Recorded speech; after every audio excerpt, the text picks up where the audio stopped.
Hello guys,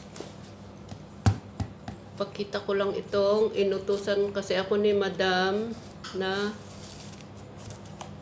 pagbukas nitong box dahil ito naman daw ay yung aking hinahalo sa aking niluluto.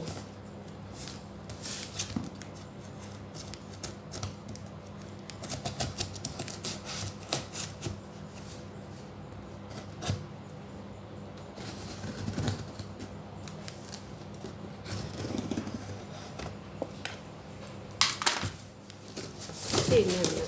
Ay, nako. Bakit? Nasaan na yun? No? Ito lang pala ang laman.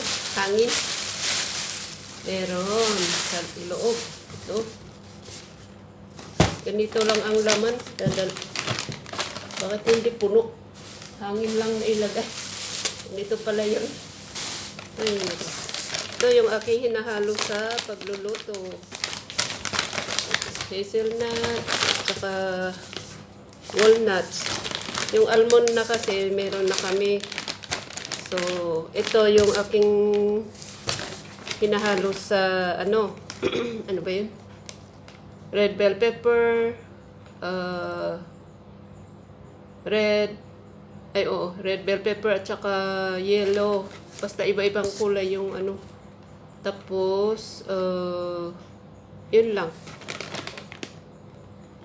Tapos ano, ito ika-crush ko sila, medyo halo-halo yung pero tiko konti yung kung paano kadami lang yung kasya namin ubusin.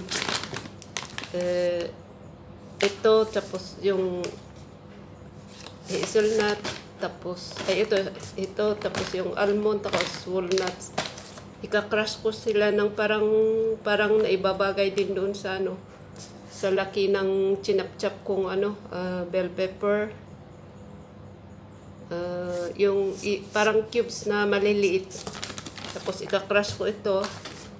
Tapos igisa ko yun ng ano, ng konti lang, yung maluto lang ng konti. Tapos ito naman mga yung na-crush na nuts. Gigisa ko ng bawang. Kunting mantika lang para bumango lang yung bawang.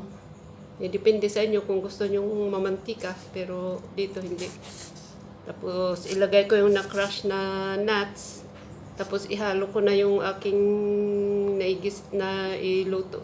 gisa ng konti na mga bell pepper. Tapos yun, ang sarap. Mabango siya. Sarap kaya siya. Try nyo kung gusto nyo. Salamat sa panonood. Tawag namin sa aming menu na yun ay ano, warm salad. Iba naman yung ano namin hinahalo namin doon sa warm salad namin na chickpea. Chickpeas pala yun, chickpea. Yung chickpea naman hinahaluan namin ng cucumber na chop din. Tsaka ano, yung red bell pepper tapos kamatis. Salamat sa panonood. Next time ulit.